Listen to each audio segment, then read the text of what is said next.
నమస్తే, welcome to Telugu బాబు. ఇప్పుడు మనతో పాటున్నారు కాంగ్రెస్ పార్టీ సీనియర్ నాయకులు కేసీఆర్ అంతరంగిక కార్యదర్శి దిలీప్ కుమార్ గారు. నమస్తే సార్, ముఖ్యంగా తెలంగాణ అసెంబ్లీ సమావేశాలు నిన్నటితో ముగిసిన పరిస్థితి.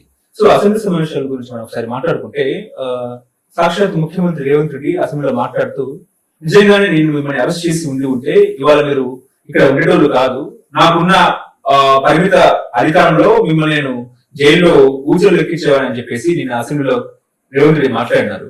ఏం సార్ అంటే, గతంలో ఆయన ఎన్నికల ముందేమో మిమ్మల్ని అరెస్ట్ చేస్తా, జైల్లో వేస్తా, అదే విధంగా డబుల్ బెడ్రూమ్ ఇల్లు కూడా మీకోసం కట్టిస్తా అని చెప్పిన వ్యక్తి ఇవాళ కాళేశ్వరం మీద గానీ, అదేవిధంగా ఫోన్ ట్యాపింగ్ ఇష్యూ గానీ, అదేవిధంగా ఈ ఫార్ములా రేస్ లో చర్యలు లేని పరిస్థితి.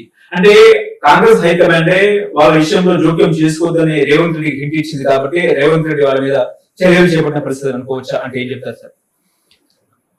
Two aspects. ఒకటి ఏంటంటే, ఈ ఇన్వెస్టిగేషన్స్ అన్ని కూడా ఏది కూడా క్లోజ్ కాలేదు, అన్ని కూడా ఆన్ గోయింగ్. సపోజ్ కాళేశ్వరం మీద కమిషన్ వేస్తారు, కమిషన్ రిపోర్ట్ రావాలి కదా యాక్షన్ తీసుకోవాలంటే.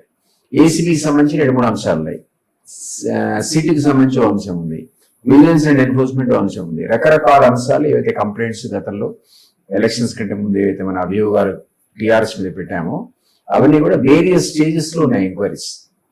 ఇవన్నీ కంక్లూడ్ కావాలి. కంక్లూడ్ కాకుండా ఎవిడెన్సెస్ లేకుండా మీరు ఛార్జ్ షీట్ ఫైల్ చేయలేరు, అంటే ఎఫ్ఐఆర్ ఇష్యూ చేయలేరు, అరెస్ట్ చేయలేరు, ఛార్జ్ షీట్ ఫైల్ చేయలేరు. సో ఈ ఆధారాలన్నీ పూర్తిగా సమగ్రంగా సేకరించిన తర్వాతనే, ఆధారాలు ఏవని అనట్లే ఉన్నాయి, అది కంప్లీట్ కావాలి ఇన్వెస్టిగేషన్. ఆ కారణం నుంచి డిలే అయి ఉండొచ్చు అని ఒక ఆస్పెక్ట్.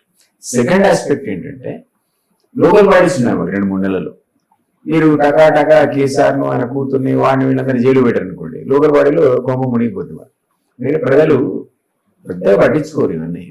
ఏదో మనం అంటే ఆధారాలు ఉంటే, కేసు ఉంటే, అధికారంలో ఉన్నాం కాబట్టి మనం దాన్ని ఇన్వెస్టిగేట్ చేసి పెట్టాలి తప్ప, ప్రజలకు కరప్షన్ పెద్ద అంశమే కాదు, మనకు అంశం. ఎందుకంటే అధికారంలో ఉన్నాం కాబట్టి ఎవరైతే తప్పు చేసిన వాళ్ళు పనిష్ చేయాలి కాబట్టి.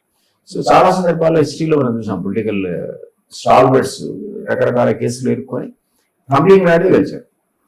తర్వాత ఎలక్షన్స్ వచ్చేవారు కదా, దాన్ని అంత సీరియస్ పట్టించుకోరు.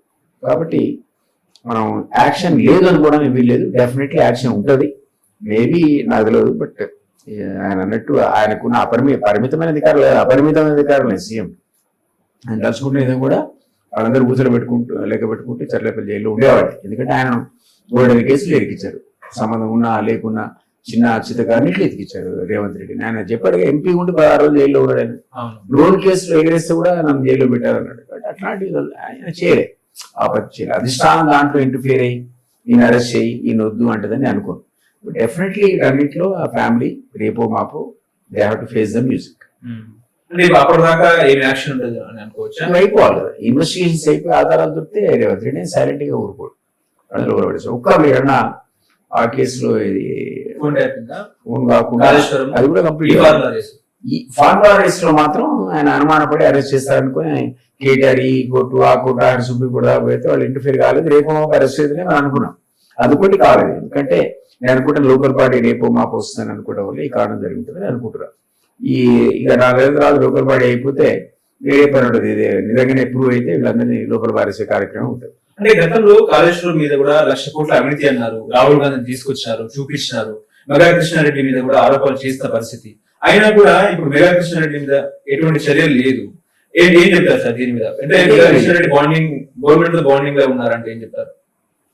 Mega Krishna Reddy contractor, open tender floor చేసినాక అతను ఇంకా బ్లాక్ లిస్టెడ్ కాదనుకోండి, పార్టిసిపేట్ అవుతాడు. ఆయన క్వాలిఫికేషన్ వస్తే మీరు ఆయన కూడా చేయాల్సి వస్తుంది, అందులో మనం ఏం చేయలేం అన్లెస్ ఈజ్ బ్లాక్ లిస్టెడ్. అదొక ఆస్పెక్ట్. ఇంకోటి మీరు అనేది ఇంతకుముందు చెప్పారు, కాళేశ్వరం మీద విచారణ ఒక కమిషన్ వేశారు, జ్యుడిషియల్ కమిషన్ వేశారు. ఆ కమిటీ అనేది ఎక్స్టెండ్ చేసుకుంటూ పోతుంది, 2 నెలల టైం ఉపయోగించుకుంటుంది. ఎందుకంటే వాళ్ళు ఎంక్వైరీ అనుకున్న పద్ధతిలో వాళ్ళు అనుకున్న స్పీడ్ కావట్లేదు.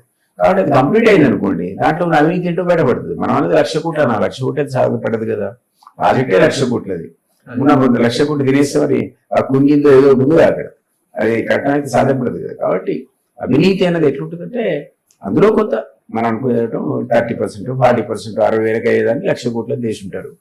అందువల్ల అంతమంది ప్రూవ్ అయితేనే అనుకుంటున్నాను. ఎందుకంటే ఈవెన్ కమిషన్ ఎంక్వైరీ సందర్భంలో కూడా రకరకాల వ్యక్తుల ఇంటర్వ్యూలు, వాళ్ళు చెప్పిన అంశాలు, దాన్ని బట్టి ఇదేదో చాలా మంది ప్రమాద ఆఫీసర్లకు కానీ లేకపోతే రాజకీయ నాయకులకు కానీ అనిపిస్తుంది. మన ఆ కమిషన్ రిపోర్ట్ ఇచ్చిన తర్వాత అర్థమైంది మనకి ఏంటి అని. ఓకే. కానీ తెలంగాణలోనైనా దేశంలో ఎక్కడైనా కూడా కాంగ్రెస్ పార్టీ మెయిన్ టార్గెట్ ఏంటంటే బీజేపీ. సో బీజేపీని కొట్టాలి, రేపు భవిష్యత్తులో రాహుల్ గాంధీని పీఎం గా మనం చూడాలంటే కేసీఆర్ ను పక్కన పెట్టి అంటే కేసీఆర్ కి అంతర్గతంగా సపోర్ట్ చేయాలి అన్నట్టు హైకమాండ్ ఏమైనా సిగ్నల్ ఇచ్చిన అంటే ఏం చెప్తారు? ఐ డోంట్ బిలీవ్ స్టార్ ఆ టైప్ ఆఫ్ సిగ్నల్ పొలిటికల్ ఒక్కొక్క దగ్గర ఒక్కొక్క పాలిటిక్స్ ఉంటాయండి. మన దగ్గర పాలిటిక్స్ లో మనకు ఉన్నదే ఇద్దరు మెయిన్ రైవల్స్, బీజేపీ ఒకటి బీఆర్ఎస్. సో ఇద్దరిని ఎదుర్కోవాలి పరిస్థితుంది. బట్ ఇప్పుడున్న పొలిటికల్ సిచ్యువేషన్ లో నిజానికి కాంగ్రెస్ మిగిలిన హామీలని నెరవేర్చలేదు కాబట్టి కాస్త మేము లోయలో ఉన్నాం.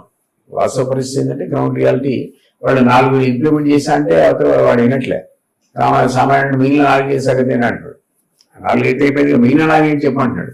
ప్రతిపక్షాలు అంటున్నాయి, సామాన్యుడు అంటున్నాడు. కాబట్టి ఇప్పుడు లోకల్ బాడీ ఎలక్షన్స్ వస్తే మేము కాస్త ఇబ్బందులు ఉన్నాం. సో రేపు 6 నెలలకు 1 ఇయర్కు ఇంకా టైం ఉందనుకుంటే అప్పుడు మిగిలిన అంశాలు కూడా క్లోజ్ చేసి ఆ బాబు మీరు చెప్పిన హామీలన్నీ అయిపోయినాయంటే తప్ప ఎలక్షన్స్ లో మాకు ఎక్కువ సీట్లు వచ్చే ఆస్కారం లేదు. ఆ డేంజర్ అయితే మాకు ఉంది. ఓకే.